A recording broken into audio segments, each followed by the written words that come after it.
L'enjeu est évidemment majeur. Il s'agit de repositionner la France au premier rang des industries de santé. Et c'est un rôle que la France a tenu, notamment au tournant du millénaire, et qu'elle a perdu au cours des 15 dernières années, mais qu'elle doit retrouver. Et qu'elle retrouvera, non pas si l'on se place dans une perspective de court terme, de budget annuel, mais dans une perspective de long terme et pluriannuelle.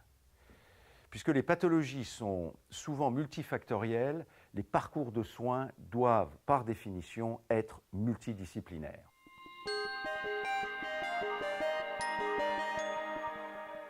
Il faut partir d'un constat déterminant. L'innovation est de retour. Et là, les chiffres sont parlants. En 2015, la FDA a autorisé 45 nouvelles molécules contre 26 par an en moyenne précédemment.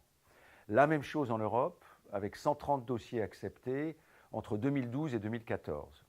C'est évidemment une chance pour les patients, mais on se heurte à un vrai problème d'accès. Et le G5 a donc fait des propositions pour améliorer cet accès.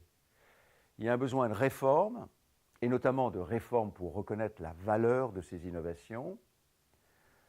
L'accès au marché doit être modernisé, la médecine devient plus prédictive, elle est plus personnalisée, et on a davantage de tests de diagnostic qu'il faut mieux utiliser. De même pour toutes les innovations liées au numérique, qui vont se multiplier avec la digitalisation en santé.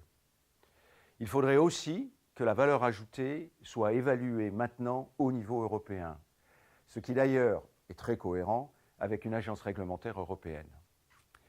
Donc il faut s'accorder avec l'administration pour obtenir une véritable évolution du système d'accès afin que l'ensemble des Français bénéficient de cette innovation.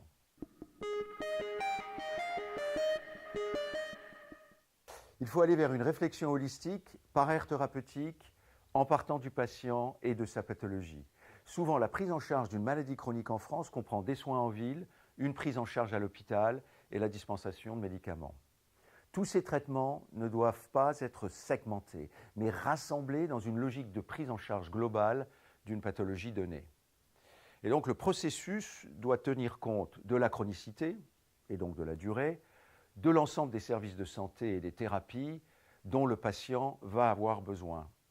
Et donc il faut abandonner le raisonnement en enveloppe fermée et tenir compte de l'impact organisationnel des innovations en santé.